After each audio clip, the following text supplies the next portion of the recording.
주일 지나고 이제 이틀 지나면 화요일 날 이제 나팔절이 시작됩니다.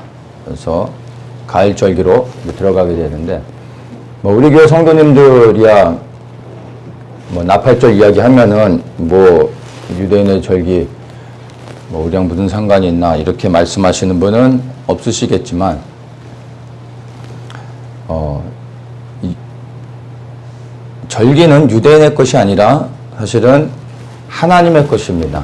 하나님의 절기를 하나님의 백성 이스라엘에게 하나님께서 지키도록 명령하신 겁니다. 그래서 그게 유대인의 것이 되어졌는데, 유대인을 통하여 유대인의 절기가 되어진 게 아니라 하나님을 통하여 유대인에게 하나님의 절기가 그들에게 전달되어진 겁니다. 그래서 그것을 유대적인 것으로 받아들여서는 안 되고 하나님의 것으로 받아들여야 되는데, 왜 하나님께서 유대인들에게 7가지의 절기를 주셨는지 우리가 곰곰이 생각을 해봐야 됩니다. 이 유대인의 절기들을 잘 보면 사실은 그 절기 안에 하나님의 분명한 메시지들이 있는데, 7가지의 모든 절기의 메시지들을 유대인들이 지켜왔던 것들을 중심으로 보면 그 절기 안에 하나님의 인류를 향한 구속의 계획이 너무나 명확하게 들어가 있음을 봅니다.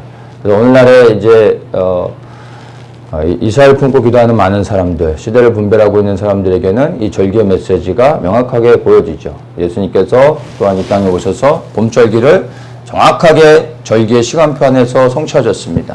그걸 통해 이제 가을절기도 하나님의 시간표 안에서 분명히 이루실 것을 믿고 우리는 살아갑니다. 그런데 우리가 살아가고 있는 이 시대가 가을절기가 성취되어지는 그러한 시즌이라는 겁니다. 그런데 이 봄절기는 예수님께서 오셔서 인류를 구원하시는 그러한 시간표 안에 행해진 것이었다면, 가을절기는 그분이 다시 오셔서 메시아로서 이제 온 땅을 통치하는 그러한 시간표가 성취되어지는 시즌에 있는 겁니다. 그래서 이 마지막 때에 살아가는 우리 그리스도인들에게 있어서 무엇보다 중요한 게, 봄절기는 이미 성취됐고 가을절기, 이 가을절기가 이제 우리에게는 정말로 중요한 하나님의 시간표라는 겁니다. 그래서 우리가 이 가을절기를 이제 예수께서 다시 오셔서 이 땅에 이루실 하나님의 큰 계획 안에서 그것들을 주목하고 우리가 계속해서 그 말씀을 분별해서 볼 수 있어야 됩니다.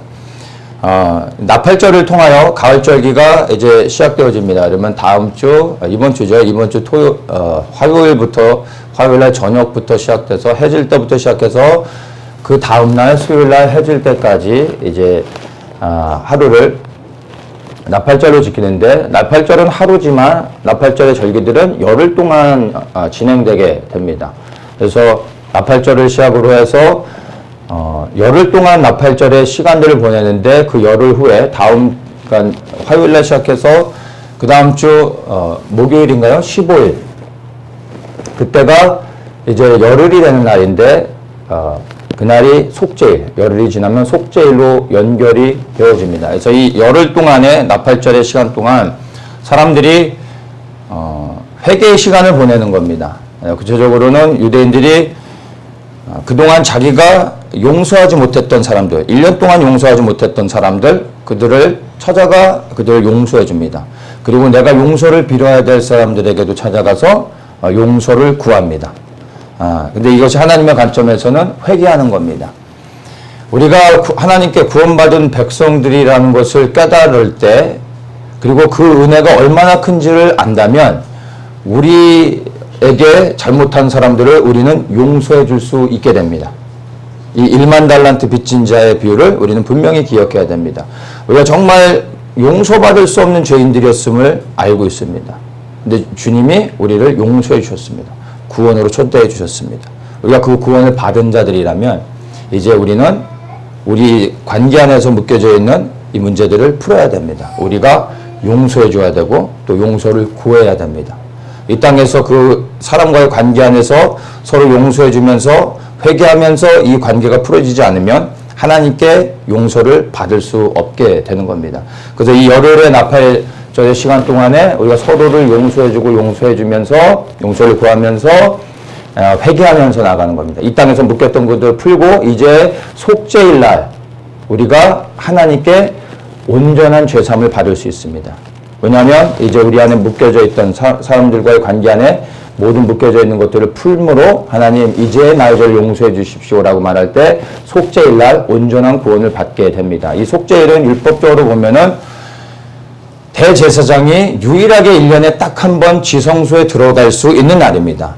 그래서 이 대제사장이 지성소에 들어가서 제사장의 죄와 그리고 나라와 민족의 죄 그리고 모든 백성의 죄를 하나님께 용서를 구하고 용서를 받는 시간입니다. 그래서 유대인들에게 있어서 사실 정말 중요한 시간이 속죄일의 시간입니다. 이 속죄일을 통하여 1년 동안 지은 모든 죄를 사함을 받게 되는 겁니다. 완전한 자유를 얻게 되는 겁니다. 이날을 위해 나팔절이 불려지는 순간부터 열흘 동안 매일같이 회개하면서 나가게 됩니다. 그래서 나팔절은 하루지만 열흘 동안에 집중하며 나의 죄를 회개하면서 하나님께 나아가는 그런 시간들이 있게 됩니다. 그리고 이 속죄일은 지금도 이스라엘에서는 굉장히 중요하게 지키게 되는데 몇 년 전에 그 속죄일 기간에 이스라엘을 방문했던 적이 있었는데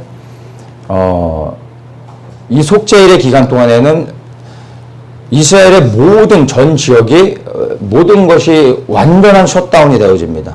사람들 모두가 금식하고 차 같은 것도 이제 뭐 어떤 상점이라든지 전혀 작동하지 않습니다. 심지어는 공항까지 텔아비브의 공항까지 완전히 클로즈 됩니다. 비행기도 뜰 수가 없고 다른 나라에서 비행기도 들어올 수 없습니다. 국제선까지 다 막힙니다. 그 정도로 철저하게 지키는데 가끔 가다가 속죄일 기간에 차가 한두 대씩 다니는 경우가 있습니다. 유대인이 아니라 아랍 사람들입니다. 급하니까 뭐 하겠죠. 근데 그런 걸 보면 유대인들이 돌을 던질 정도로 속죄일은 그만큼 유대인들도 아직까지도 철저하게 하나님 앞에 금식하면서 그리고 모든 것을 중단하고 하나님께 회개하는 시간들을 갖습니다.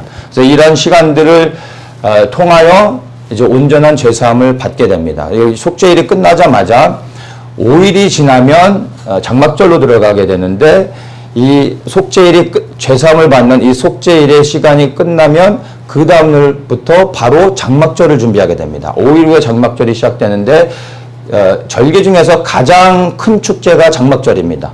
이제 정말로 그 하나님의 그 구원하심을 기뻐하고 즐거워하는 시간들인데 말 그대로 이제 집 바깥에다 장막을 치게 되죠. 그래서 속죄일이 끝나는 그 다음 날부터 이제 장막절 준비를 위해서 물건을 파는 사람들 또 물건을 사는 사람들로 북적이게 됩니다.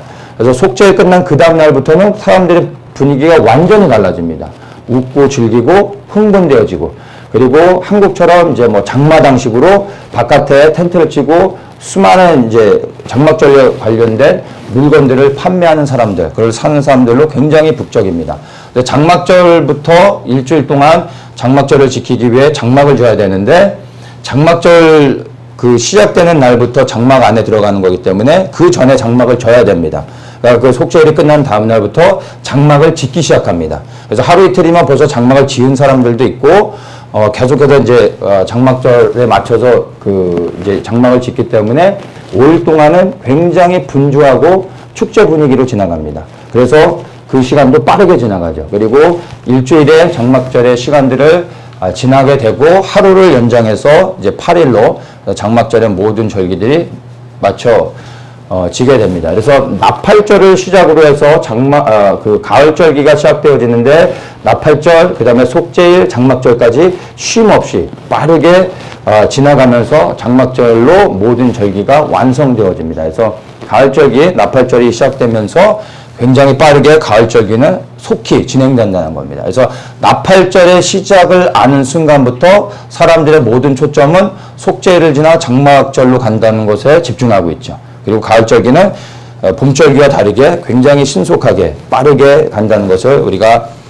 볼 수가 있습니다. 그래서 이 7가지의 절기들을 구속의 관점에서 그리스도의 구속의 관점으로 보면 6월절은 그리스도의 희생이죠. 그리고 초실절은 그리스도의 부활입니다.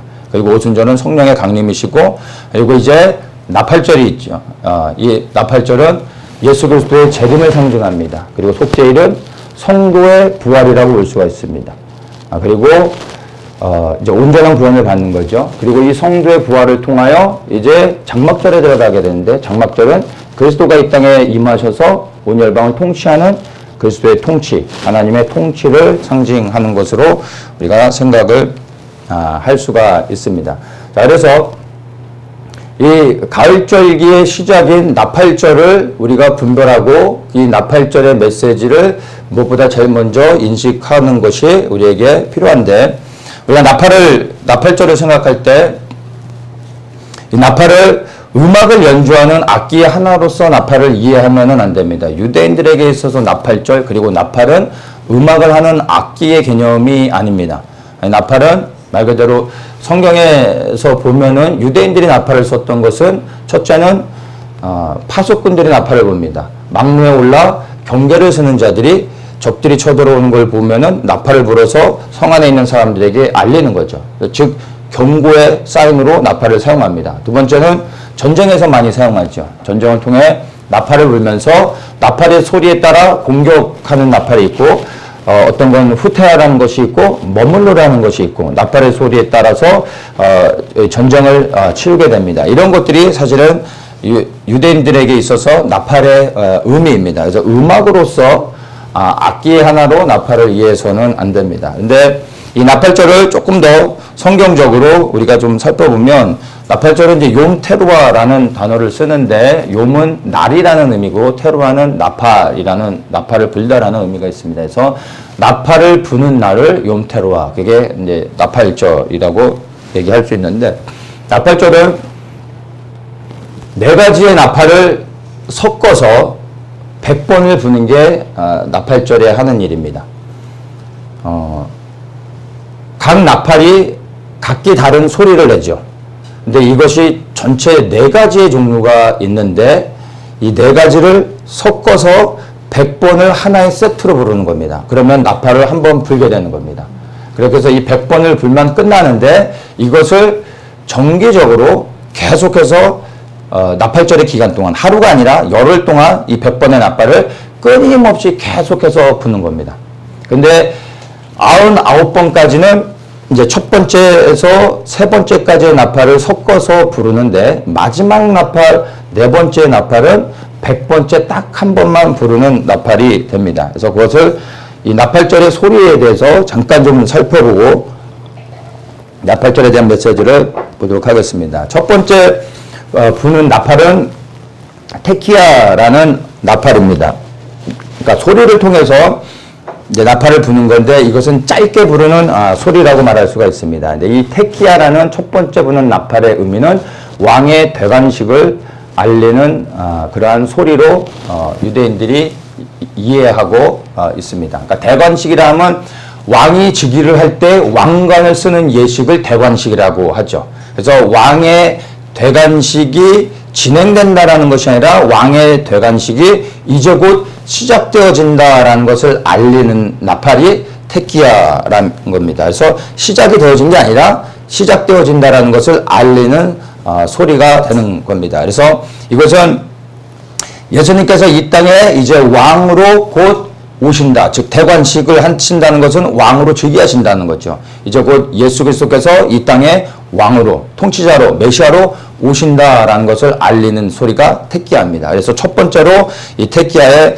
나팔을 부는데, 이것을 크게 보면은 메시아의 그 주권이 이제 열방 가운데 시작되어질 거다, 그것을 알리는 소리라고 말할 수가 있습니다. 두 번째 부르는 것이요, 쉐바림이라는 나팔입니다. 이것은 사운드 오브 위핑이라는 의미를 갖고 있는데, 우는 소리, 말 그대로 우는 소리, 그리고 슬픔의 소리를 상징합니다. 이 슬피 운다라는 것은 곧 회개와 연결되어지는 것이죠. 회개하는 것을 의미하는 게 이 쉐바림이라는 나팔의 소리입니다.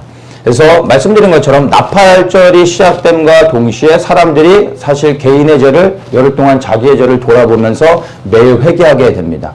또 생각날 때 또 회개하고 용서하며 용서를 구하며 죄 문제를 풀어가는 것이 나팔절 기간에 시작되어지는 겁니다. 그래서 두 번째 나팔이 불려질 때 사람들은 지금이 울어야 될 시간이구나, 나의 죄를 회개해야 되는구나 하면서 나 자신을 돌아보게 되는 겁니다. 그래서 다른 사람을 돌아보면서 다른 사람의 죄를 지적할 겨를이 없고 이제 곧 속죄일이 오는데 이 속죄일에 온전한 구원을 받지 못하면 떨어져 나가는 겁니다. 구원에서 떨어져 나가는 겁니다. 그래서 절박한 심정으로 나의 죄를 회개하면서 가게 되는 것이 바로 두 번째 나팔 쉐바림이라는 나팔이 불려질 때 이 회개의 날로 생각하면서 계속해서 이 죄사함을 위해 회개하며 나아가게 됩니다. 그래서 두 번째 나팔 불 때는 내가 지금 슬퍼해야 되는 날이구나. 내가 지금 울어야 되는구나. 그리고 회개해야 된다는 것을 생각하게 됩니다. 우리는 이러한 나팔이 불려지지 않으면 우리의 삶 속에서 우리가 회개해야 된다는 것을 알지만 우리는 그 회개를 잊어먹고 살아갈 때가 많습니다. 이 쉐바림의 나팔이 불려질 때 이 나팔이 불려지는 소리를 통하여 우리는 지금이 우리가 살고 있는 이 시대가 정말로 회개해야 된다라는 것을 여러분 기억하시고 그 회개함으로 나아가시길 축복합니다. 세 번째는 이제 테루아라는 나팔입니다. 이 테루아는 한마디로 영적 각성을 위해서 경고하고 알리는 그러한 소리라고 말할 수가 있습니다. 우리가 잠잘 때 알람을 맞춰놓고 잤죠. 그러면 그 알람 소리가 들을 때 깨어나는 겁니다. 근데 잠자고서 아침에 일어나기 위해서 알람을 맞추는 것이 아니라 잠들지 않도록 위하여 알람을 설정하는 겁니다. 그러니까 이 나팔은 끊임없이 불려질 때 우리가 잠들려고 하다가 이 나팔 소리를 들을 때 잠들지 않고 깨어 분별하는 겁니다. 마지막 때 우리가 서로에게 늘 당부하는 게 무엇입니까? 지금은 깨어 있어야 됩니다. 라고 말하지 않습니까? 근데 깨어 있으라고 말하는 것이 바로 나팔을 부는 것입니다. 서로를 위해 권면해주고 그리고 경고해주는 것이 바로 이 테루아의 소리라고 말할 수 있습니다. 우리가 정말로 지금이 자면 안 되고 깨어 분별해야 되는 시대라는 것을 알고 있음에도 불구하고 그런 것들 서로 나눔에도 불구하고 우리 스스로도 어떻습니까? 잠들잖아요. 우리도 모르게 잠듭니다. 10명의 처녀들이 신랑을 맞으러 다 나갔잖아요. 신랑이 곧 온다는 것을 알고 나가지 않습니까? 그런데 반은 잠들잖아요. 나가서 잠들려고 부단히 잠 안 들려고 노력을 했지만 잠이 듭니다. 잠이 드는 겁니다. 그래서 우리는 깨어있는 이 마지막 때에 살고 있지만 그래서 깨어 있어야 된다는 것을 너무나 잘 알고 있지만 우리는 다 잡니다. 잠이 옵니다. 졸게 됩니다. 근데 이 테루아라는 나팔 소리를 들을 때 우리가 잠들다가도 다시 깨어나야 되는 것입니다. 그래서 이 테루아의 나팔이 오늘날 우리에게 매일매일 우리의 심령 가운데 불려줘야 됩니다. 그래서 자다가도 다시 깨어나 시대를 분별하며 두려움 가운데 이제 심판주로 오실 그리스도를 두려워하면서 매일의 삶 속에서 거룩과 정결함을 지켜가야 되는 것이 바로 이 시대의 나팔조를 통해 또 우리에게 이 세 번째 나팔을 통해서 우리에게 하나님께서 말씀하시고 있는 것들입니다. 자, 네 번째는 테키아 그돌라라는 나팔입니다. 첫 번째 나팔이 테키아였죠. 근데 네 번째 나팔이 테키아 그돌라. 첫 번째 나팔과 일단은 연결이 된다는 것을 알 수가 있습니다. 첫 번째 나팔은 테키아는 왕의 대관식이 이제 곧 시행된다, 시작되어진다라는 것을 알리는 소리였습니다. 근데 네 번째는 테키아 그돌라. 이 대관식을 곧 시작된다라는 것과 그돌라가 연결되어 준 거죠. 이 그돌라라는 의미는 위대하다, 그리고 큰, 이런 의미를 갖고 있습니다. 그러니까 문자적인 의미로 테키아 그돌라는 큰 나팔, 위대한 나팔 소리 이렇게 말할 수 있는데 이 큰 나팔이다, 위대한 나팔이라고 말할 때 이 나팔 소리는 하나님의 나팔 소리라고 우리가 이해를 할 수 있습니다. 근데 이것은 아까 말씀드렸지만은 네 가지의 나팔을 섞어서 100번을 부는 게 한 세트가 끝나는 겁니다. 근데 첫 번째에서 세 번째까지는 나팔을 섞어서 계속 부르게 되는데 이 네 번째 테키아 그돌라는 100번 가운데 딱 한 번 마지막 100번째 부르는 나팔입니다. 그래서 이 테키아 그돌라는 마지막 나팔을 상징하는 그러한 의미를 가지고 있습니다. 그래서 이 테키아는 왕의 대관식이 이제 곧 시작되어진다라는 것을 알리는 거였다면 테키아 그돌라는 이제 왕이 즉위하셔서 그분이 통치하신다 통치하게 되어졌다. 그 통치가 시작되어졌다라는 것을 알리는 게 테키아 그돌라라는 의미로 생각하시면 됩니다. 그래서 마지막에 불려지는 거죠. 테키아는 첫 번째 불려지는데 마지막에 테키아 그돌라가 불려지면서 첫 번째 테키아가 불려질 때 곧 왕의 대관식이 시작되어진다. 그리스도의 통치가 곧 시작되어진다라고 말했다면 테키아 그돌라가 불려지면서 이제 왕의 통치, 메시아의 통치가 시작되어졌다라는 것을 의미한다라고 생각하면은 될 것 같습니다. 고린도전서 15장 51절 52절 보면 우리가 잘 아는 말씀이죠. 보라 내가 너희에게 비밀을 말하노니 우리가 다 잠잘 것이 아니요 마지막 나팔에 순식간에 오려니 다 변하리니 나팔 소리가 나매 죽은 자들이 썩지 아니할 것으로 다시 살고 우리도 변하리라. 우리가 다 잠잘 것이 아니라 마지막 나팔에 호련히 변화한다. 그래서 죽은 자들이 썩지 아니할 것으로 다시 살고 우리도 변화한다. 무엇을 얘기합니까? 부활을 얘기하고 있습니다. 성도의 부활.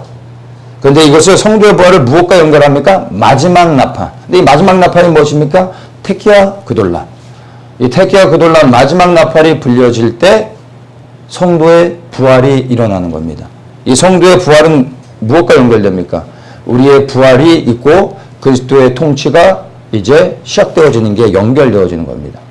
그래서 우리의 구원이 완성되는 의미를 가지고 있는 겁니다. 그래서 이 고린도전서 15장의 말씀이 이 나팔절의 메시지와 연결되는 거죠. 테키아 그돌라. 그런데 데살로니가전서 4장 16절 17절 이것도 우리가 잘 아는 말씀이죠. 여기서는 조금 다르게 얘기합니다. 주께서 호령과 천사장의 소리와 하나님의 나팔로, 여기서 하나님의 나팔이라고 말하죠. 근데 하나님의 나팔이 무엇입니까? 테키아 그돌라. 그렇죠? 친히 하늘로 쫓아 강림하시리니 그리스도 안에서 죽은 자들이 먼저 일어나고 부활이죠. 그 후에 우리 살아남은 자도 저희와 함께 구름 속으로 끌어올려 공중에서 주를 영접하게 하시리니 그리하여 우리가 항상 주와 함께 있으리라. 여기서 구름 속으로 끌어올려진다. 캐치업 얘기하죠. 이게 랩처를 이야기하는 겁니다. 휴거를 얘기하고 있는 건데 이 데살로니가전서 4장의 말씀을 쭉 보면은 이 말씀의 본질은 고린도전서 15장 말씀과 동일합니다. 성도의 휴거를 이야기하는 겁니다. 공중에 끌어올려져서 변화된 몸으로 올라가게 되죠. 그게 성도의 부활입니다. 이제 썩지 아니하는 타락하지 않은 온전한 몸을 입는 겁니다.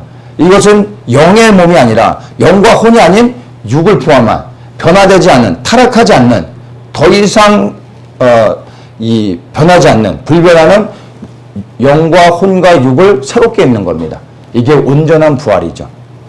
그런데 여기에서 초점은 무엇입니까? 공중에 끌어올려진다라고 말합니다. 그래서 이 부분을 랩처, 휴거와 연관해서 많은 사람들이 이제 얘기하죠. 그래서 이 휴거가 언제 일어나냐 할 때 마지막 나팔이다라고 얘기하는데 여기서 하나님의 나팔이죠. 이 하나님의 나팔이 곧 큰 나팔, 위대한 나팔, 하나님의 나팔. 그래서 마지막 나팔에 성도의 휴거가 있게 된다라는 것을 이 데살로니가전서에서도 볼 수가 있습니다. 그러니까 고린도전서의 말씀은 성도의 부활에 초점을 맞추고 있으면 데살로니가전서의 말씀은 휴거에 보다 더 초점을 맞추고 있는데 사실은 이게 큰 흐름 안에서는 나팔절에 일어나는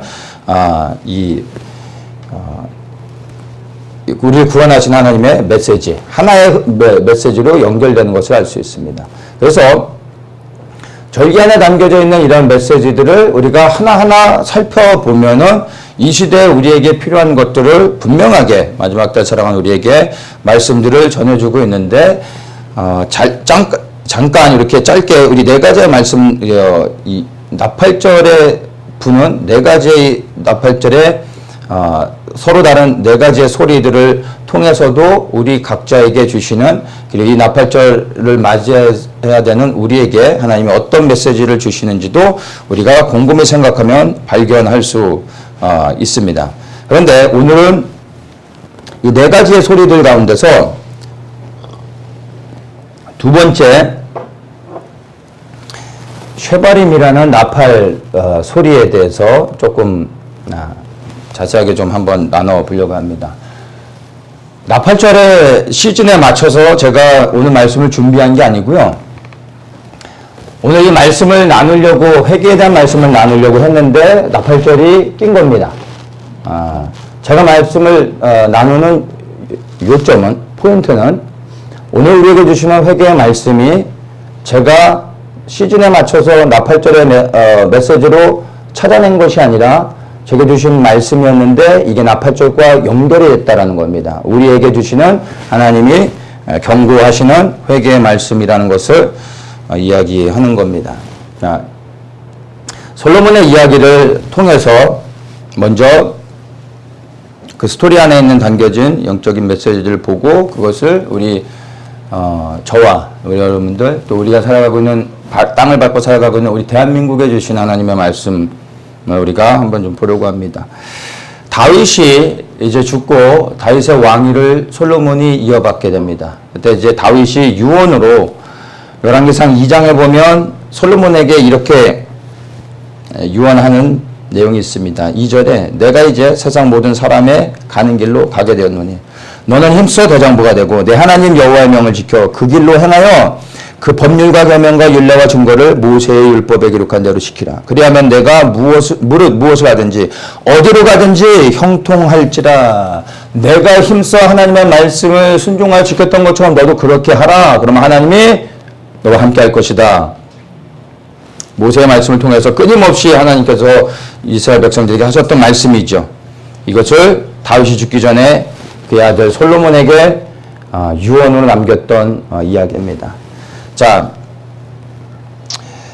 솔로몬이 이스라엘의 왕이 돼서 초창기에 그의 그 행적을 보면은 비교적 선하게 잘 나라를 다스렸습니다. 왕이 되고 하나님께 일천번제를 드릴 때 하나님이 그걸 기뻐하셨죠. 그리고 솔로몬에게 네가 무엇을 원하느냐라고 물었을 때 솔로몬은 나라를 잘 다스릴 수 있는, 백성을 잘 다스릴 수 있는 지혜를 주십시오라고 했습니다. 하나님이 보실 땐 그가 구하는 것 또한 하나님이 보실 때 기뻐하시고 선한 것이었습니다. 그래서 세상에 그 누구도 따라올 수 없는 하나님의 지혜를 주셨습니다. 그래서 그가 그 지혜를 가지고 나라를 다스릴 수 있는 지도자들과 장관들을 세우고 그리고 백성들을 평화롭게 그리고 하나님의 공의 안에서 안전하게 살아갈 수 있도록 비교적 그가 이스라엘을 잘 통치하고 다스렸습니다. 그리고 그 또한 성전을 건축하는 일도 했습니다. 그래서 이 다윗보다도 오히려 솔로몬의 통치 기간에 이스라엘 역사상 가장 넓은 영토를 가지고 다스리게 됩니다. 그래서 저 팔레스타인 지역을 포함해서 저 유프라테스 강까지 오늘날의 이라크 지역까지 솔로몬이 통치하고 다스렸다는 겁니다. 가장 큰 영토였습니다. 하나님이 축복해 주셨기 때문에 이렇게 됐죠. 자, 그런데 솔로몬의 이러한 옳은 행실은 오래가지 못했습니다. 애굽의 바로의 딸을 아내로 맞이하기 시작하면서 그가 이제 타락하기 시작합니다. 그러면서 후궁이 700명이었고 첩이 300명이었습니다. 공식적인 합계만 이렇습니다.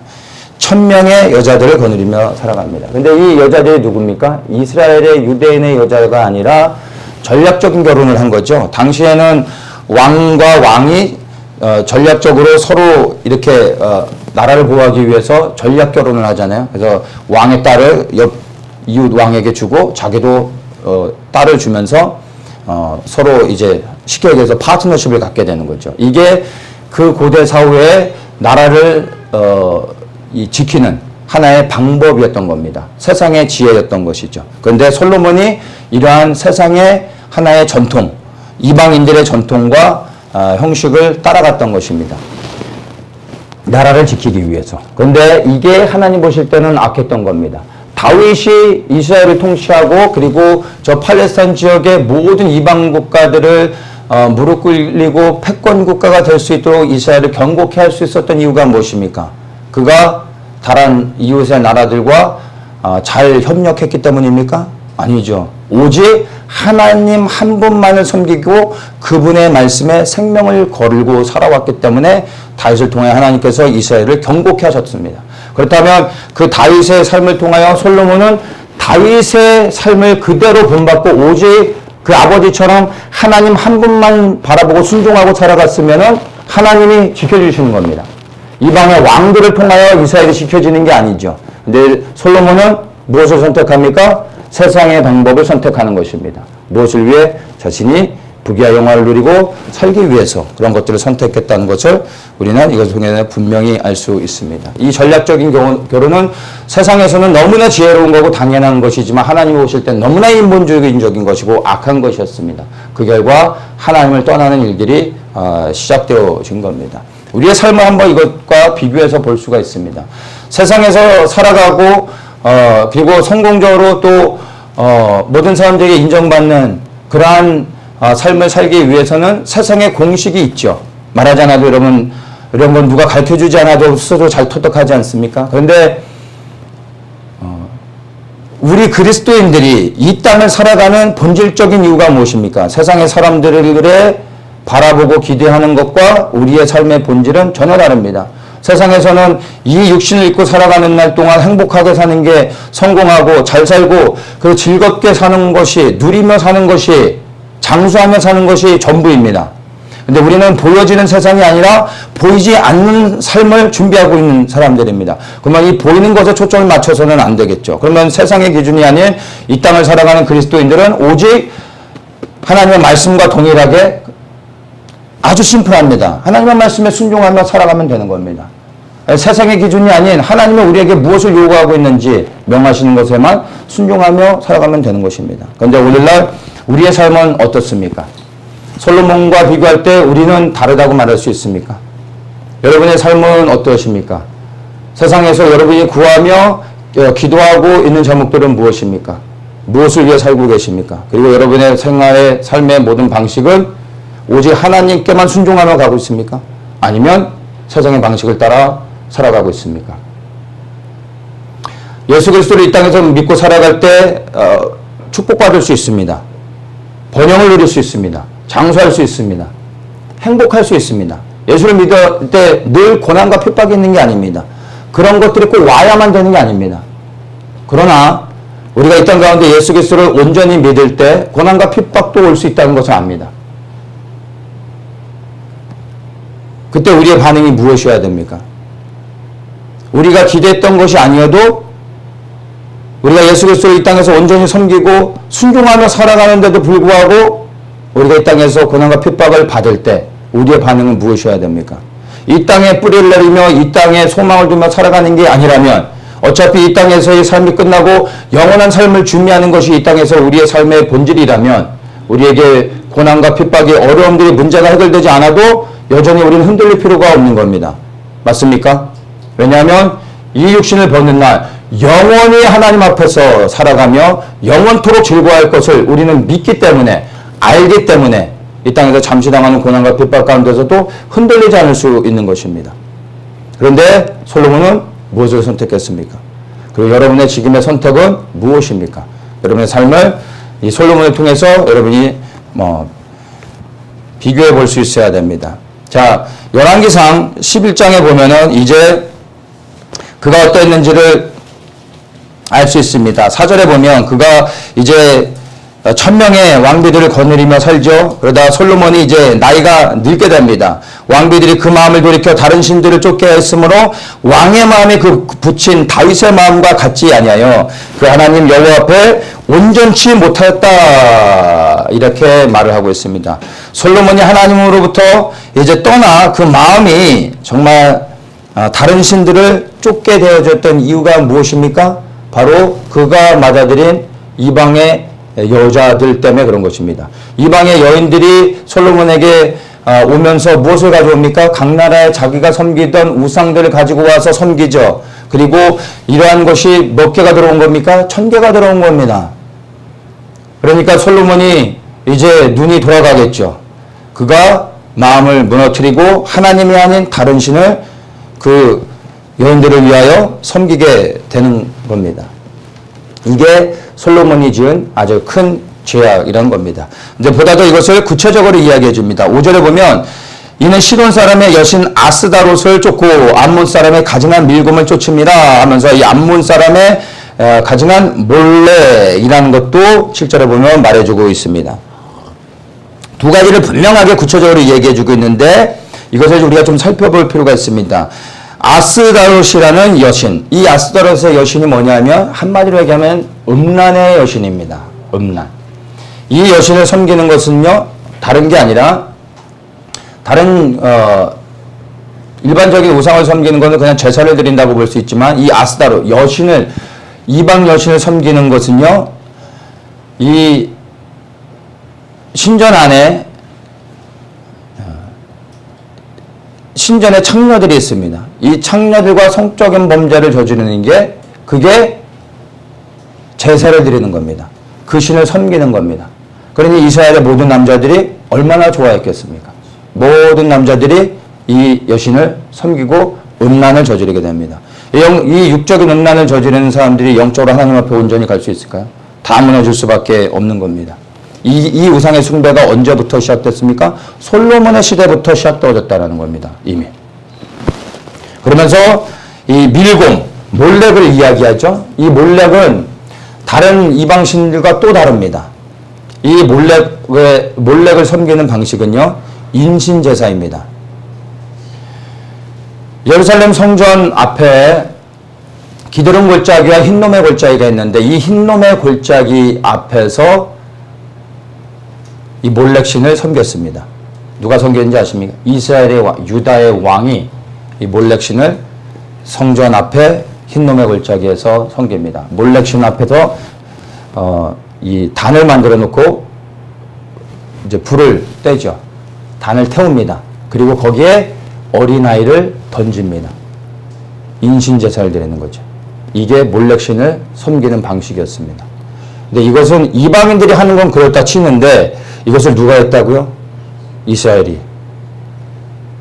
하나님만을 섬겨야 될 이스라엘의 왕이 이러한 일을 했다는 것입니다. 그 왕을 따라 이스라엘 모든 백성들이 자신의 어린아이를 불에 던지며 이 몰렉을 섬겼다라는 것입니다. 이방인들이 아닌 이스라엘의 하나님의 백성들이 이러한 일을 했다는 것입니다. 하나님이 보셨을 때 얼마나 가증스러운 죄였겠습니까? 이 음란을 저지르는 것 하나님이 참으실 수 없는 겁니다. 그리고 영적으로 여러분이 아셔야 되는데 이 음란의 죄는 몸 안에 우리가 하나님의 거룩한 성전입니다. 근데 이 음란의 죄는 몸 안에 짓는 죄입니다. 다른 죄들과 영적으로 완전히 다릅니다. 그래서 이 죄는 회개한다고 저절로 한번 회개하고 보혈의 피로 씻는다고 해결되는 게 아닙니다. 이 음란의 죄는. 근데 이스라엘 백성들이 이 음란의 죄가 하는데 빠졌을 뿐만 아니라 어린아이들을, 그것도 자기의 아이들, 이름도 모르는, 알지도 못하는, 살아있지도 않은 가짜 신에게 던지는 겁니다. 하나님 보실 때 이 인신제사를 얼마나 가증히 여기셨겠습니까? 하나님께서 고아와 갑을 특별히 사랑하시죠. 힘없는 자들을 돌보시는 게 하나님의 마음입니다.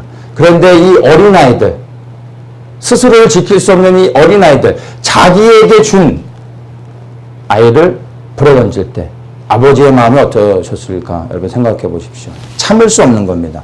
이방인들이 그렇다면 상관이 없지만 하나님을 섬기는 이스라엘 백성들이 이랬다는 겁니다. 하나님의 마음이 어떠셨겠습니까? 찢어지는 거죠. 자, 그런데 9절에 보면은 솔로몬이 마음을 돌이켜 이스라엘 하나님을 떠남으로 여호와께서 저에게 진노하셨다라고 말합니다. 진노가 무엇입니까? 하나님 심판하셨다라는 거죠.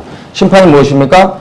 이 솔로몬이 지은 죄악으로 인하여 무슨 죄 때문에요? 음란함의 죄와 인신제사의 죄로 인하여 하나님께서 이스라엘을 갈라놓습니다. 북이스라엘과 남유다로 나눠지게 합니다. 누구의 죄 때문에? 솔로몬의 죄 때문에. 그 죄의 구체적인 게 무엇입니까? 음란과 인신제사였습니다. 그런데 우리가 주목해야 되는 게 있습니다. 하나님께서 그냥 진노하지 않으십니다. 여호와께서 일찍이 2번이나 저에게 나타나시고 일에 대하여 명하사 다른 신을 쫓지 말라라고 말씀하셨다는 겁니다. 2번이나 나타나셔서 솔로몬에게 그래서는 안 된다. 죄에서 돌이키라. 나 여호와 하나님 한 분만을 섬기라 라고 솔로몬에게 분명히 말씀하셨다는 겁니다. 하나님은 우리가 죄를 지을 때 여러분 즉결 심판하지 않으십니다. 그게 하나님의 사랑입니다. 만약에 하나님께서 우리가 죄를 짓는 순간 즉결 심판을 한다면 여러분 이 지구상에는 동물의 왕국이 됐을 겁니다. 생존할 수 있는 사람이 누가 있겠습니까? 아무도 없습니다. 근데 우리가 지금도 살아갈 수 있는 이유는 우리가 죄를 짓지 않기 때문이 아니라 죄를 짓지만 그러나 하나님이 오래 참으시고 인내하시며 기다려주시기에 돌이켜 회개할 수 있는 시간을 주시기에 우리가 오늘도 이 자리에 모여 예배드리며 생존할 수 있는 겁니다. 하나님께서 진노하셔서 이스라엘을 심판하셔서 땅을 나누며 이 나라를 두 쪽으로 나누시기 전에 충분하게 솔로몬에게 말씀하셨다는 겁니다. 그러면 안 된다라고 이 두 번의 의미는 분명하게 솔로몬에게 경고하셨다는 겁니다. 근데 솔로몬은 거절합니다. 듣지 않습니다. 그래서 하나님이 심판하실 수밖에 없었다는 것입니다. 하나님께서 우리 개개인에게도 동일합니다. 우리가 범죄하면 하나님께서 심판하시는데 오래 기다리십니다. 심판하시기 전에 우리에게 반드시 말씀하십니다. 첫째는 우리의 양심에 말씀하시는 겁니다. 양심은 하나님으로부터 온 것입니다. 그래서 성령이 우리 안에 임하시고 성령께서 우리의 양심을 강하게 하십니다. 그리고 각 사람에게 양심을 통하여 말씀하십니다. 그때 우리는 성령의 음성을 분별해야 됩니다. 이 성령의 음성은 여러분 귀로 듣는 게 아닙니다. 마음으로 듣는 겁니다. 근데 그 마음이 양심으로 듣는 것이라고 이해하시면 되는 겁니다. 우리의 마음 가운데 말씀하실 때 여러분 귀로 듣는 것보다 더 분명하게 들을 수 있습니다. 우리 모든 사람에게 예수 그리스도를 믿고 따르는 모든 사람들에게 성령은 이미 우리 안에 임하셨습니다. 그리고 각자에게 각자가 들을 수 있는 방식으로 말씀하십니다.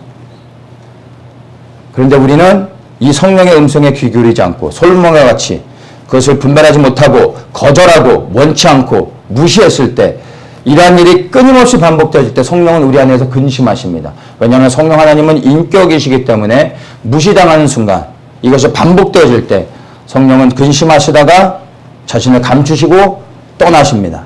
이게 무서운 겁니다. 그래서 성령께서 우리에게 양심을 통하여 사소하게 하나하나 말씀하실 때 여러분 두려움 가운데 들을 수 있어야 되는 겁니다. 별거 아닌 것 같은데 예전에는 흔히 행하던 일들을 성령께서 어느 날 내게 두려운 마음으로 경고하실 수 있습니다. 그때 우리는 그걸 들어야 됩니다. 한 예가 제가 남자들은 왜 침을 잘 뱉죠? 청년 시절에 저 침을 잘 뱉었었는데 성령께서 임하시고 어느 날 마음 가운데 침 뱉는 것에 대한 두려운 마음, 책망하시는 마음을 주셨습니다. 그리고 무심코 또 침을 여러 번 뱉었는데 마음이 너무나 괴로운 거예요. 왜 그런지 이해를 못했어요. 근데 가만히 생각해 볼 때 어느 날 창문을 내리고 가래가 나와서 어쩔 수 없이 창문을 내리고 차를 타고 가다가 침을 뱉었는데 그때 딱 성령께서 주셨던 마음이 너무나 제 안에서 슬퍼하시는 그 감동을 받았습니다. 그때 깨닫고 나서 그 이후로는 제가 지금도 다니면서 침을 함부로 뱉지 않습니다. 뱉을 수 있을 만한 곳에 가서 뱉습니다. 근데 이 침을 뱉는다고 해서 우리의 구원이 잃어버려집니까? 전혀 아닙니다. 여러분 침을 뱉어도 가래를 뱉고 길거리 다니면서 침을 마음껏 일평생 뱉고 다녀도 우리의 구원과 상관은 없습니다. 제가 말씀드리고 싶은 건 성령께서 우리 안에 임하신 다음에 우리가 본질적으로 하나님부터 떨어져 나가는 죄만 다루시는 게 아니라 사소한 거 하나하나 우리에게 모든 걸 말씀하신다는 겁니다. 근데 그런 것 가운데 귀 기울이고 예민하게 반응해야 된다는 겁니다. 이런 사소한 거 하나하나 우리가 성령의 음성을 분별하지 못하고 거부할 때 우리 안에서 정말 우리가 큰 죄를 졌을 때 성령께서 우리 안에 말씀하실까요? 안 하시죠. 말씀하셔도 우리는 절대 못 듣습니다. 그래서 우리의 일상의 삶 가운데 아주 조그만 것 가운데 성령께서 근심케 하는 것들 가운데 두려워할 수 있어야 됩니다. 이런 것들 가운데서 성령의 음성을 분별하게 되는 겁니다. 그러면 귀로 듣는 것보다 너무나 더욱더 분명하게 하나님이 우리 안에서 성령을 통해 말씀하신 것을 알 수 있다라는 것입니다. 솔로몬은 너무나 분명히 하나님께서 말씀하셨음에도 불구하고 거절했습니다.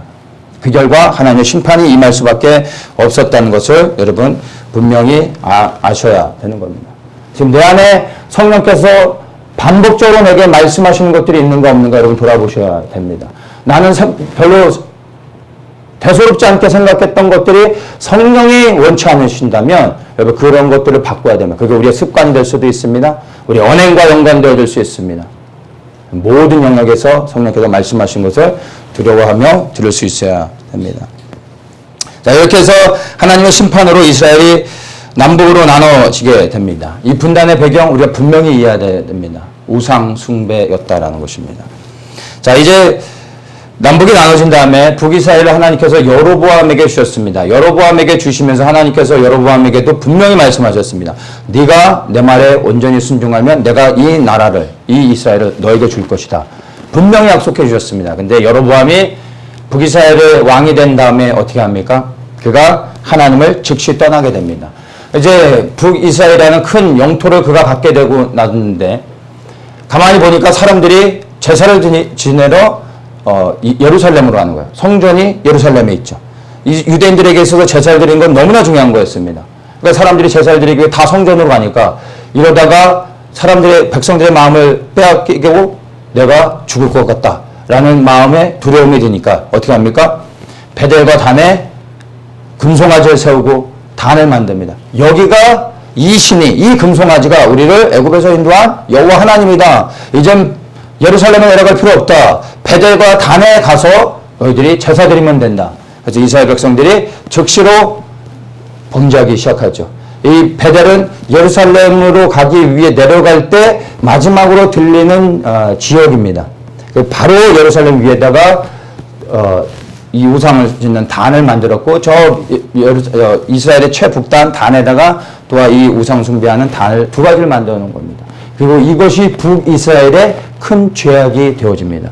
여기에다 또 한 가지 산당을 만들기 시작합니다. 이 산당은 이 제사를 드리는 단과 다르게 우상을 섬기는 그러한 장소라고 보면 됩니다.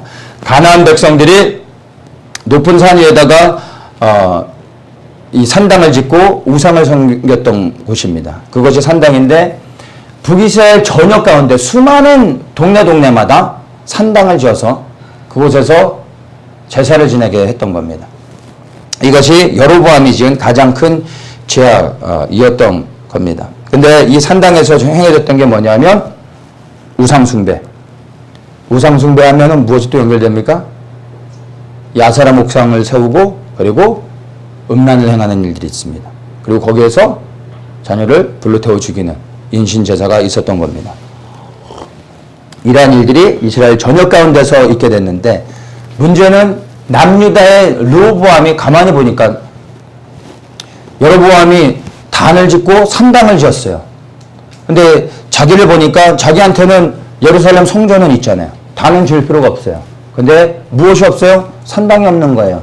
산당을 지우지 않으면 자기도 뭔가 안 될 것 같은 거예요. 그래서 남유다의 르호보암이 산당을 수없이 세웁니다. 남유다의 백성들 또한 이제 하나님 앞에 범죄하게 되는 것입니다. 그리고 똑같은 하나님이 진노하실 수밖에 없는 일들이 자행되어지게 됐던 것입니다. 그래서 하나님을 잘 섬겼던 유다의 몇몇 왕들이 있었죠. 근데 이 왕들의 역대기에 이제 열왕기 역대기에 기록되어 있는 말씀들을 보면 왕의 업적들을 이제 쭉쭉 얘기하면서 끝날 때마다 얘기하는 게 그러나 산당은 제하지 아니하였더라. 이 말씀이 반복되어집니다. 북이스라엘에는 단 한 번도 선한 왕이 생긴 적이 없었고 남유다에는 간혹씩 선한 왕이 있었는데 이 선한 왕들조차 산당은 제하지 않았습니다. 그것을 성경은 반복해서 말해줍니다. 그 마음, 산당은 제하지 아니하였더라. 산당은 제하지 아니하였더라. 하나님을 지켜보고 계셨던 거예요. 이 말씀이 기록될 때마다 하나님의 마음이 어떠하셨을지 생각해 보십시오. 산당은 제하지 아니하였더라.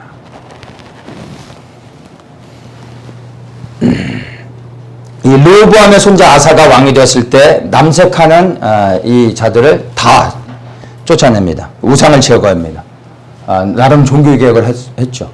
선한 왕이었습니다. 그가 마지막에 성경에서 그에 대해 이렇게 기록합니다. 산당은 제하지 아니하였더라. 그런데 이제 히스기야 왕이 등장합니다. 남유다 왕 가운데 아주 하나님을 경건히 섬겼던 왕이죠. 그가 산당을 제거합니다. 근데 산당을 제거했는데 그 뒤를 이은 므낫세가 남유다의 최악의 왕이죠. 나지 않았어야 될 왕. 히스기야는 15년 더 산 게 죄였습니다. 어쨌든 므낫세가 왕이 되어졌을 때 산당을 다시 재건합니다. 그리고 이스라엘의 모든 백성들이 하나님 앞에 번지하게 만듭니다. 그리고 좀 시간이 지나 요시아가 등장하죠. 요시아의 종교개혁은 남유다의 가장 큰 종교개혁이었습니다. 산당을 제거합니다. 모든 산당과 우상, 그리고 산당의 제사장들을 잡아 다 죽입니다. 그리고 사사시대부터 해서 이 왕정시대까지 이어지면서 사실은 사사시대가 시작되어지면서 여호수아 시대가 끝나면서부터 하나님께서 지키라고 하신 하나님의 여호와의 절기가 끊겨졌었습니다. 사사시대부터. 그런데 이 요시아가 하나님의 말씀을 찾아내고 그 말씀을 읽을 때 이 여호와의 절기를 지키는 게 얼마나 중요한지를 알게 되고 여호와의 절기를 다시 회복하여 지켰던 너무나 귀한 왕입니다. 이 요시아 때부터 유대의 백성들이 절기를 지키게 됐던 겁니다. 그러한 놀라운 그러한 귀한 종교개혁을 이뤘던 요시아였는데 요시아 이후에 다시 그들을 이은 유다의 모든 왕들이 하나님 앞에 악을 행하였더라 라고 성경은 기록합니다. 구체적으로 말하지 않습니다. 그냥 악을 행하였더라. 악을 행하였더라. 그리고 성전을 더럽혔다 라고 말합니다. 여러분, 이 유다의 왕들이 하나님 앞에 악을 행한 것, 그리고 성전을 더럽힌 게 무엇이겠습니까? 다시 우상 숭배한 겁니다. 산당을 짓고 그 산당에서 우상을 섬기고 그리고 음행을 저지르고 자녀들을 죽이는 인신 제사가 또다시 반복되어졌다는 것입니다. 이게 유대 백성들이 남유다가 지은 죄악입니다. 그리고 마지막 시드기야 남유다의 왕, 그를 통하여 그 시대에 예루살렘이 멸망을 당하고 바벨론 포로로 붙잡혀 가게 되는 사건이 있게 됩니다. 예루살렘 멸망의 본질적인 원인은요, 무엇입니까? 본질적인 원인은 하나님을 떠난 겁니다. 근데 이것을 조금 더 구체적으로 얘기해서 예루살렘의 멸망의 실제적인 원인은 무엇입니까? 우상숭배. 근데 그 우상숭배의 열매, 구체적인 열매가 무엇입니까? 음란, 인신제사였던 것입니다. 이 두 가지로 인하여 멸망을 당했는데 이 맺은 열매를 통하여 하나님께서 심판하시는 겁니다. 이게 굉장히 중요한 겁니다. 선한 일을 행한 자는 생명의 부활, 악한 일을 행한 자는 이 심판의 부활로 들어간다고 분명히 말하고 있죠. 근데 선한 일과 악한 일을 판단하는 기준이 무엇일까요? 열매인 겁니다. 열매. 열매를 통하여 선한 일과 악한 일을 구분하게 되는 겁니다. 보여지는 것을 통하여, 맺혀지는 것을 통하여 하나님은 심판하십니다. 그래요. 열매 맺기 전까지는 돌이켜 회개할 수 있기 때문에 기다려주시는 겁니다. 그러나 하나님이 보실 때 더 이상 용서하실 수 없는 심판의 열매를 맺으면 더 이상 하나님이 용서하실 수가 없는 겁니다. 그럼 하나님은 심판하실 수밖에 없는 거예요. 무엇을 통해요? 열매를 통해. 이스라엘은 열매를 맺었습니다. 무슨 열매요? 하나님이 심판하실 수밖에 없는 열매를 맺었습니다. 그래야 그들은 멸망을 당했다는 것입니다. 이것을 열매로 이해하는 게 너무 중요합니다. 이제 한국을 살펴보겠습니다. 일제시대부터 넘어가겠습니다. 일제시대 때 대부분의 한국교회는 북쪽에 있었습니다. 복음이 저 중국을 통해서 들어왔기 때문에 주로 복음을 받아들인 지역이 북쪽이었고 그쪽에 성령의 역사와 부흥들이 일어났습니다. 그래서 남쪽은 사실 상대적으로 굉장히 어렵게 살았습니다. 북쪽은 번영을 이뤘고 남쪽은 굉장히 어렵게 살면서 당연히 복음화도 별로 진행되지 않았던 상태였습니다.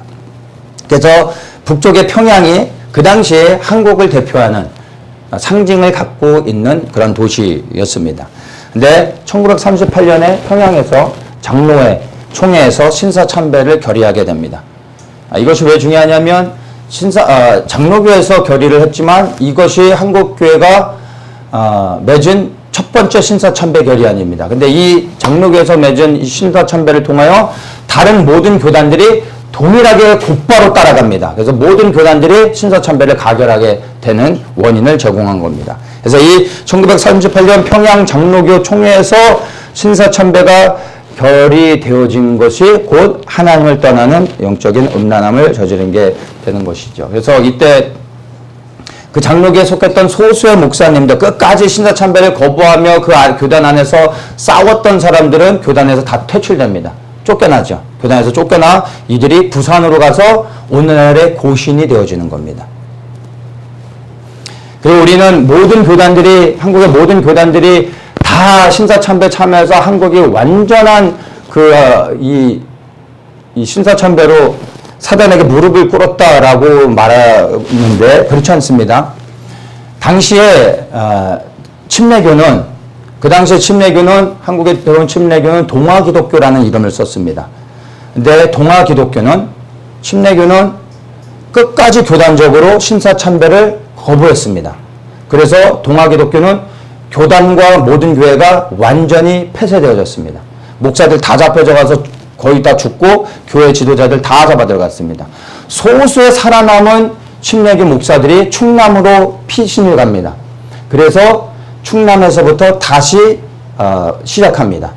그래서 오늘날 한국의 침례교가 충남 지역에 주로 자리 잡은 이유가 이런 배경이고, 고신이 부산에서 강한 게 이런 배경입니다. 그래서 여러분들이 아셔야 되는 게, 한국의 신사참배로 모든 교단, 모든 교회가 다 무너졌다고 생각하시면 안 됩니다. 침례교는 끝까지 거부하다가 다 교회가 문을 닫았다라는 것을 여러분 기억하셔야 됩니다. 이게 하나님이 우리 한국교회에 주신 은혜라고 저는 생각을 합니다. 자, 어쨌든 이렇게 되고 나서 몇 년 지나서 무슨 일이 있게 됩니다. 1950년 6월 25일에 남북전쟁이 시작되죠.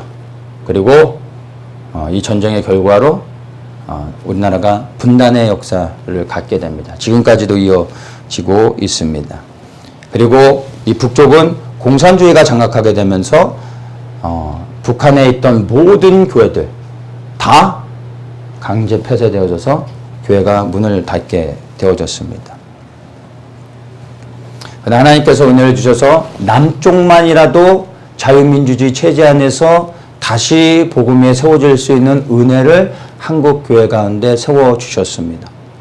그리고 이 전쟁 이후로 대한민국이 재건되어질 때 인류 역사 가운데서 이런 일은 유례가 없는, 너무나 잘 알지 않습니까? 하나님께서 놀랍게 번영하게 해주셨고, 이 대한민국의 번영과 함께 한국교회에 유례가 없는 부흥을 하나님이 허락해 주셨습니다. 저는 이 한국교회에 주신 은혜, 이 남쪽에 주신 하나님의 이 복음의 은혜가, 한국교회가 부흥하게 된 하나님의 은혜가, 저는 끝까지 신사참배를 거부했던 침례교회 목사님들, 그리고 장로교회에서 끝까지 목숨을 걸며 신사참배를 거부했던 이 소수의 고신의 목사님들, 이런 분들이 순결함을 지켜오고, 그리고 그분들이 이 남쪽으로 내려와서 신앙을 지켜갈 때 하나님이 그들을 통하여, 그들을 중심으로 한국 교회 부흥을 허락하시고 은혜를 주시고 그 교회를 통하여 한국을 축복해 주셨다라고 저는 생각을 합니다. 그렇다고 해서 어떤 교단을 제가 높이거나 그러려고 하는 것은 전혀 아닙니다. 자, 그렇게 해서 하나님께서 한국교회에 다시 엄청난 축복을 주시며 부흥하게 하는, 세계를 놀라게 하는 교회 성장을 허락해 주셨습니다. 자, 그런데 제가 말씀을 이제 나누고 싶은 것은 이겁니다. 그러면 하나님의 그 축복으로 인하여 오늘 여기까지 70년의 시간이 지나오면서 한국교회 지금 상황을 보면 어떻습니까? 하나님 너무나 많이 축복해 주셨는데 지금 한국교회 현재의 상황은 어떻냐라는 것입니다. 북쪽의 교회들, 일제히 폭력과 총칼 앞에, 무력 앞에 무릎을 꿇고 신사참배를 했습니다. 그리고 공산주의가 들어오고 이 공산주의의 그 힘 앞에 교회가 완전히 다 문을 닫게 했습니다. 사단이 공산주의를 통하여, 무력을 통하여 완전히 교회를 폐쇄했던 것입니다. 자, 그런데 이 한국은 어떻습니까? 자유민주주의 체제 안에서 사단이 무력으로 교회를 무너뜨릴 수 없었습니다. 이 자유민주주의 시스템 안에서 하나님께서 한국교회에 부흥을 주셨습니다. 그래서 이 한국교회를 무너뜨리기 위해 사단이 택한 방법이 무엇입니까?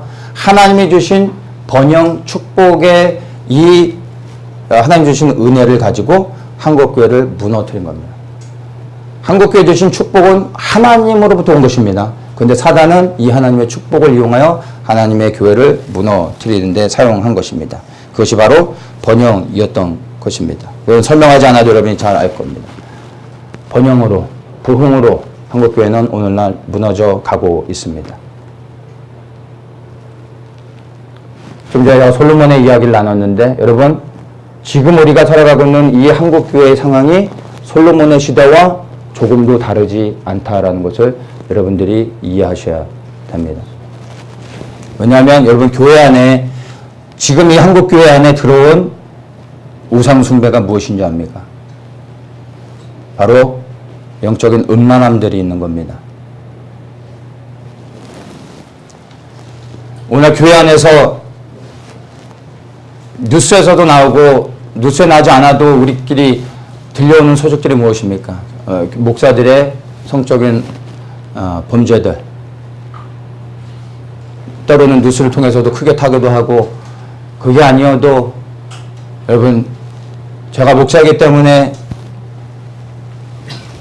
미국에서 이제 있을 때 이 목사들의 성범죄 이런 것들 성도들은 모르는 목사들에게만 알려지는 이런 일들을 끊임없이 듣습니다. 목사를 비난하려고 하는 게 아니라 목사들이 이렇게 음란을 행하며 무너졌을 때 교회 안의 성도들은 말할 것도 없는 겁니다. 이게 한국교회의 현재 상태인 것입니다. 미국에서 5, 6년 전쯤인가 정확히 기억은 안 나는데 굉장히 유명한 불륜 사이트가 있었습니다. 그러니까 이 사이트가 불륜을 위해 만든 사이트예요. 여기에 가입하는 사람들은 불륜을 위해 접속하는 사람들입니다. 가정이 다 있어서 남편과 아내가 있는 사람들이 불륜을 위해 이 사이트에 가입합니다. 멤버십이 굉장히 비싸요. 그래서 보통 사람들은 가입할 수 없을 아주 그 로열티 이런 멤버십으로 하는데, 그래서 이 불륜을 위해서 만납니다. 이런 사이트 자체를 만든다는 게 악한 거죠. 근데 수많은 사람들, 미국의 수많은 사람들, 여러 직종에, 모든 직종의 사람들이 다 들어갔겠죠. 근데 이 불륜 사이트가 해킹을 당했습니다. 그래서 그 멤버십이 완전히 오픈돼서 공개가 됐습니다. 그런데 그냥 평범한 사람들은 뭐 상관이 없잖아요. 누군지도 알 길이 없고, 평범한 사람들. 근데 이제, 유명한 사람들, 뭐, 이름이 알려진 사람들은 어려움을 당했습니다. 근데 교회의 수많은 목사들, 신학교의 교수들이 이 명단에 수도 없이 많이 있었다는 겁니다. 미국의 정말 유명한 큰 대형교회 목사들이 수도 없이 있었습니다. 어느 신학교 교수는 굉장히 학생들에게도 인정받는 덕망 있는 훌륭한 교수였었는데 이름이 나온 거예요. 그래서 감당하지 못해 자살로 끝내게 됐습니다. 이게 미국의 현실입니다. 한국은 어떨까요? 한국에 이런 불륜 사이트가 있는지 모르겠지만 만약에 어찌됐든 지금의 한국교회 안에 행해지고 있는 이런 음란함들을 해킹을 통해 드러내서 모든 사람들이 알게 한다면 한국교회 수많은 교회가 아마 무너지게 될 것입니다. 저는 그렇게 생각을 합니다. 다시 한번 말씀드리지만 제가 한국교회 목사님들을 비난하기 위해서 얘기하는 게 아닙니다. 뭐 기독교가 교회 목사들이 이 정도로 무너졌다고 생각할 때 다른 종교는 볼 게 있겠습니까? 세상에 있는 사람들은 얘기할 거리가 있겠습니까? 오늘날 교회 안에서 성도들 사이에서도 애인 하나둘 데리고 있는 것은 자랑으로 여겨지고 있는 시대가 교회 안에서 이야기하고 있는 시대입니다. 이게 우리가 살아가고 있는 교회의 현재 모습이라는 겁니다. 한국 교회 안에 음란함들이 끊임없이 지금 들어가고 있습니다. 하나님이 가증히 여기시는 거죠. 교회 목사가 음란한 가운데 빠져 있으면 여러분 그가 전하는 말씀이 아무리 맞다 할지라도 영적인 권위가 세워지지 않고 그리고 영적인 메시지를 통하여 영이 살아야 되는데 그 사람이 영적인 음란한 가운데 있으면 전해지는 모든 말씀들은 영으로 흘러가지 않습니다. 혼으로만 들어가고 끝납니다. 그런데 열매 맺지 못한다는 것을 아셔야 됩니다. 이게 무서운 겁니다. 그리고 그 영적 음란함은 반드시 육적인 것과 드러나는 열매로 반드시 나타납니다. 그래서 한국교회가 맺은 영적 음란함의 열매가 무엇입니까? WCC, 그렇죠? 그리고 WEA. 오늘날 많은 사람들이 분별하면서 이제 WCC를 이야기하죠. WCC 너무 악한 거고 거기서 나와야 된다 말하는데 WEA는 잘 얘기 안 해요. 여러분, 우리 김성인 목사님이 WCC뿐만 아니라 WEA도 얼마 전에 우리 그 수련회 때 WEA, 교회 배도와 연관해서 분명하게 말씀을 해주셨죠. WCC와 WEA 어느 게 더 나쁜 겁니까? 그놈입니다. 그러면 WCC를 말할 때 반드시 WEA도 이야기해야 됩니다. 너무 중요한 겁니다. 근데 WCC만 말하고 WEA를 말하지 않으면 그건 잘못된 겁니다. 왜냐하면 WCC에는 속하지 않은 교단들이 아직도 있습니다. 침례교도 속하지 않았고 성결교도 속하지 않았고 순복음에도 몇몇 교회, 독립교단 이런 데들 WCC 아직 안 속했습니다. 그러나 WEA를 말할 때 여러분 WEA에 관계되지 않은 교단과 선교회들은 없습니다. 그러면 WCC에서 나와라라고 말할 때 그러면 WEA에서도 나와라라고 얘기해야 됩니다. 그러면 한국교회는 어떻게 됩니까? 갈 수 있는 교회가 없습니다. 한국을 떠나야 되는 겁니다. 근데 이게 현실입니다. 그래서 WCC를 말할 때 반드시 WEA도 언급을 해야 되는 겁니다.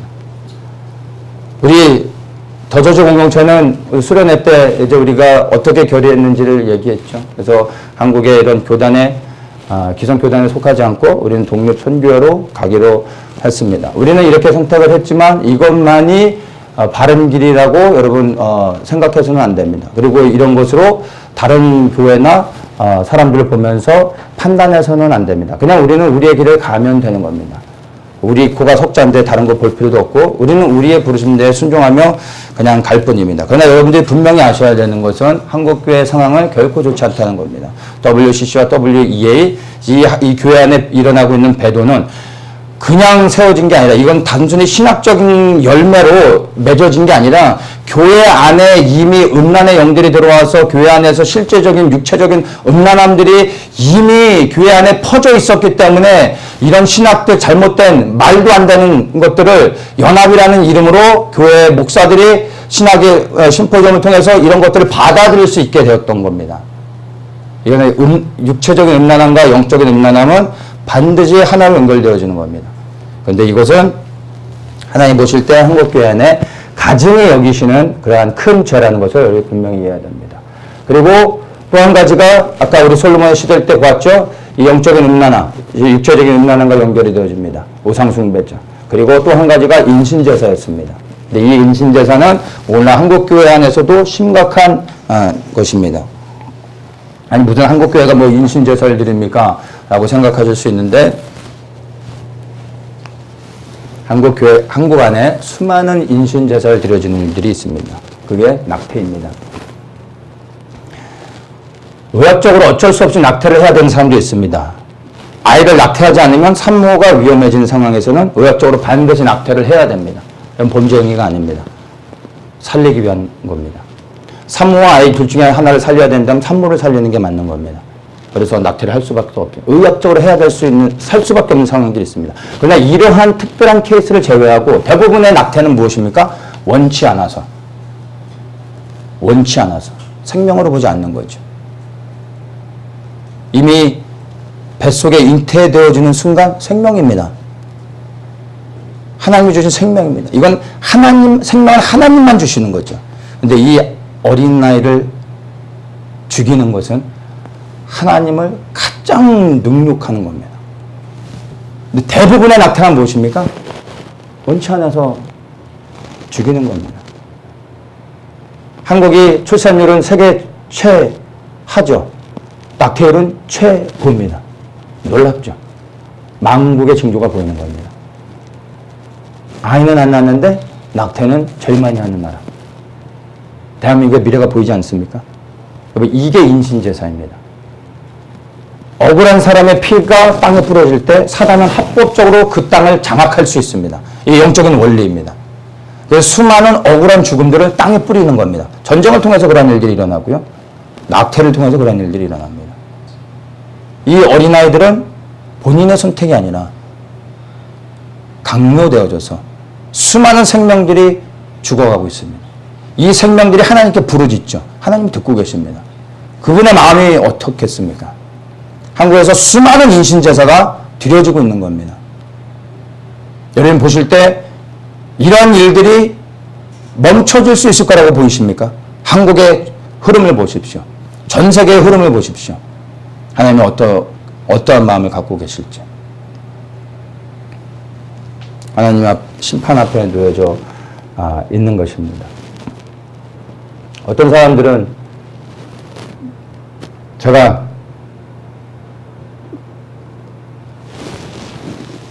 이 대한민국이 하나님 앞에 심판 앞에 놓여져서 심판을 받을 수밖에 없다라고 말하면 굉장히 불쾌하게 말합니다. 굉장히 불쾌하게 생각하면 우리가 하나님의 심판을 막아서면서 기도해야지 왜 심판이 오는 것처럼 얘기하냐고 기분 나빠합니다. 저는 한 번도 이 대한민국에 하나님의 심판이 오기를 위해 기도한 적 없습니다. 그러나 그것이 하나님의 뜻이라면 하나님의 뜻대로 되어지라고 위하여 기도는 합니다. 근데 정직하게 여러분 지금의 이 대한민국이 맺고 있는 열매들, 한국교회가 맺고 있는 열매들을 정직하게 여러분 한번 보시면 하나님의 심판이 멈춰질 수 있을까? 하나님의 심판이 벗어나 다시 평화로운 하나님의 은혜를 받는 일이 일어날 수 있다고 여러분 생각하십니까? 지금 이 한국교회가 맺고 있는 이 두 가지의 열매, 이 음란함과 인신제사의 이 죄악이 결코 하나님 앞에 작지 않은 것인데 원가지도 열매 맺지 못할 때 꺾어버리는 게 하나님의 뜻인데 접붙임받은 이방인들이 어떻겠습니까? 지금 한국교회가 맺은 이 수많은 죄악된 열매들을 볼 때 우리가 감히 어떻게 하나님한테 심판하지 마십시오 라고 말할 수 있는 겁니까? 하나님을 더욱더 분노하게 만드는 거 아니겠습니까? 여러분의 자녀가 깡패한테 맞고 있는데 경찰이 와서 도와주려고 하는 거예요. 근데 동네 사람들이 경찰을 막는 거예요. 그 깡패 잡으려고 했다가 저 아이 다친다고 냅두라고 여러분의 마음은 어떻겠습니까? 고마워하실 겁니까?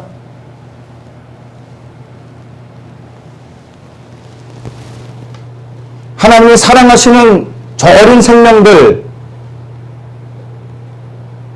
우리보다 더 사랑하시는 이 어린 생명들 수도 없이 죽어가고 있는데 그리고 앞으로도 더 많이 죽어갈 텐데 이런 일이 멈춰질 수 있을 거라 생각되십니까? 근데 우리는 하나님 심판하지 마십시오라고 말하고 있습니다. 하나님이 기뻐하실 수 있을까요? 무슨 근거로 하나님의 심판을 막아달라고 하지 말아달라고 용서해달라고 말할 수 있습니까? 진정으로 회개하는 자의 태도가 무엇입니까? 내가 회개할 테니까 나 감옥에 보내지 말아주세요. 그건 싫습니다. 이게 회개하는 자의 태도입니까? 진정으로 나의 잘못을 깨닫고 회개한다면 내가 지은 모든 제 대가를 내가 치르겠습니다. 라고 말하는 게 진정한 회개 아닙니까? 대한민국이 하나님 앞에 맺은 수많은 심판의 열매들 거둘 수 있는 게 아닙니다. 그리고 더욱더 쌓고 있습니다.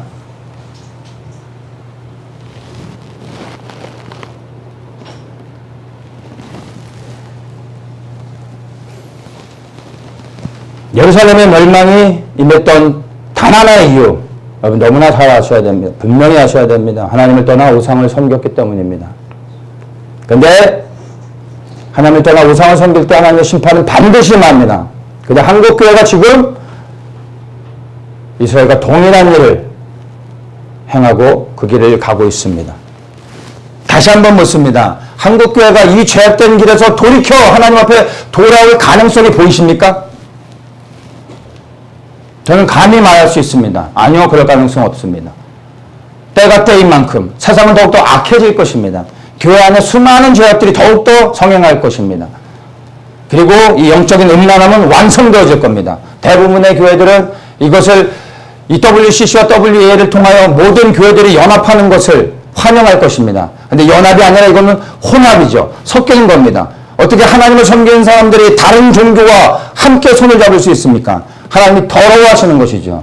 근데 이것을 마땅한 것으로 여깁니다. 신학으로 포장하며 당연한 것으로 여기고 있습니다. 수많은 사람들은 이것을 받아들이고 있는 겁니다. 그리고 이리 갈까 저리 갈까 해도 다 그 애들이 그렇기 때문에 그러려니 하면서 그냥 가는 겁니다. 그러다가 그 끝은 멸망을 받게 되는 겁니다. 낙태에 대한 것도 어떻습니까?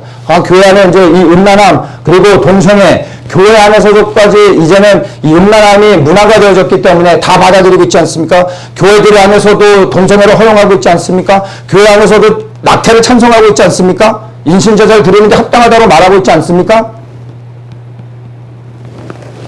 물론 그런 교회들은 거짓 교회죠. 사단이 그 거짓 교회를 통하여 교회를 무너뜨리고 있는 겁니다. 근데 우리는 그 거짓 교회들을 골라내지 못하고 있습니다. 그리고 이러한 거짓 교회들의 영향을 따라 한국교회는 심하게 무너져 가고 있는 것입니다. 하나님의 심판 앞에 놓여져 있는 것입니다. 하나님의 심판을 면할 가능성은 제가 볼 때는 없습니다. 그리고 하나님의 심판은 반드시 임할 것입니다. 언제 임할지 저는 모르지만 분명히 하나님의 심판이 임할 것입니다. 왜냐하면 하나님이 사랑하는 택한 이스라엘 백성을 멸망시키셨던 하나님의 성품을 보면 우리 이방인은 어떤지 저는 분명히 생각할 수 있습니다. 지금 많은 기도하는 사람들이 대한민국을 향하여 가장 대한민국의 큰 위기는 공산화의 위기라고 생각합니다. 대한민국이 공산화로 인하여 무너져 가고 있는 건 사실입니다. 근데 여러분 이제 영적으로 분별하셔야 됩니다. 한동안 우리가 광화문에 나가 태극기 들고 나라 민족을 위해 기도했습니다. 여러분 그 시대는 끝났습니다. 그리고 사실은 그것은 그 시즌에 있었던 일이지 본질이 아닙니다. 지금 이제 이 대한민국의 위기를 가장 큰 대한민국의 이 영적인 위기를 여러분 공산주의로 생각해서는 안 됩니다. 지금 우파와 좌파의 프레임 안에 갇혀 있으면 안 됩니다. 여러분 우파가 내년에 대통령이 되면 대한민국이 회복될 수 있을 것 같습니까? 전혀 그렇지 않습니다. 지난 4년 동안 트럼프가 미국의 대통령이었을 때 실제 이 미국 내에 행해지는 모든 일들 대부분의 사람들이 겪는 모든 것들은요. 문화 가운데서 교육 가운데서 환경 가운데서 다 무너져 가고 있었습니다. 그건 트럼프와 상관이 없는 일입니다. 지금도 그 일이 바이든을 통하여 더 급격하게 일어나고 있을 뿐입니다. 대한민국의 내년에 우파가 대통령이 혹 된다 할지라도 대한민국이 변화될 수 있겠습니까? 낙태가 끊어질 수 있겠습니까? 교회의 배도에서 벗어날 수 있겠습니까? 이 배도는 마지막 때 일어나는 교회의 배도의 완성이 바로 이러한 것들을 통해 이루어지는데 이것들이 멈춰질 수 있을까요? 아니요, 그렇지 않습니다. 이러한 프레임에서 벗어나야 됩니다. 보니까 최근에 제가 얘기를 들었는데 정강원 목사님 쪽에서 또 심하우 목사님이 나와서 우파 단체 하나 또 만들었다고 얘기를 들었습니다. 그랬더니 엄청 또 욕하고 그런다 그러더라고요. 여러분 제가 분명하게 얘기합니다. 정광 목사가 대한민국 살릴 수 있을 것 같습니까? 아닙니다. 사람을 비난하는 게 아닙니다. 여러분 사람의 미혹에서 벗어나야 됩니다. 정광 목사의 목적이 무엇인지 아십니까? 기독청 세우는 겁니다. 우파의 민심을 이용해 기독청을 세우는 겁니다. 천만을 통하여 기독청을 세우는 겁니다. 그 기독청이 무엇입니까? 제가 볼 땐 우상숭배입니다. 로마 교황청과 뭐가 다릅니까? 우상숭배입니다. 사람의 미혹에서 벗어나셔야 됩니다. 우파가 대한민국을 살릴 수 있는 게 아닙니다. 좌파와 우파의 문제가 아닙니다. 이미 대한민국은 하나님의 심판의 볼 위에 올려져 있습니다. 이제 우리는 나라와 민족의 죄를 놓고 하나님 앞에 회개하며 나아갈 수 있어야 됩니다. 그리고 한국 교회가 지금 하나님 앞에 짓고 있는 죄들, 그리하여 맺고 있는 수많은 심판의 열매들로 우리가 두려워할 수 있어야 됩니다. 누군가 이 죄를 회개하며 나아가야 됩니다. 누구이겠습니까? 그것을 보고 마음 아파하며 울 수 있는 하나님의 마음을 가진 사람들에게 하나님께서 그 마음을 나눠주시는 겁니다. 오늘 우리에게 필요한 건 다니엘과 같은 마음을 갖는 겁니다. 다니엘은 범죄하지 않았습니다. 그의 조상들이 범죄해서 포로로 붙잡혀갔습니다. 그러나 다니엘은 그 민족이 지은 죄로 인하여 조상들이 지은 죄로 인하여 통곡하며 나의 죄로 여기며 슬퍼하며 하나님 앞에 회개하며 예루살렘의 회복을 위해 기도했다는 겁니다. 오늘날 우리에게 필요한 게 이런 것입니다. 이 대한민국이 쌓은 하나님 앞에 쌓은 이 큰 죄악들을 나의 죄로 여기며 하나님 앞에 회개하며 나아갈 수 있어야 하는 것입니다. 그런데 여러분 아까 말씀드린 것처럼 분명히 여러분 아셔야 됩니다. 진정한 회개는 무엇을 기대하며 기도하는 게 아닙니다. 내가 이렇게 회개하면 하나님이 이렇게 해주시겠지라고 하는 것은 거짓된 회개요 계산된 회개, 하나님이 버리시는 가짜입니다. 진정한 회개는 하나님 앞에 무릎 꿇어 그 죄로 인하여 통곡하며 우는 게 끝입니다. 그리고 모든 것 하나님께 맡겨드리는 겁니다. 선하신 하나님의 모든 뜻이 이루어질 수 있도록. 우리가 죄를 지었다면 그 죄에 대한 반드시 보응을 받아야 되는 겁니다. 다만 우리는 하나님 진노 중에라도 긍휼의 은혜를 베풀어 주시옵소서라고 기도를 할 수 있습니다. 근데 그렇게 기도할 수 있는 사람들이 누구입니까?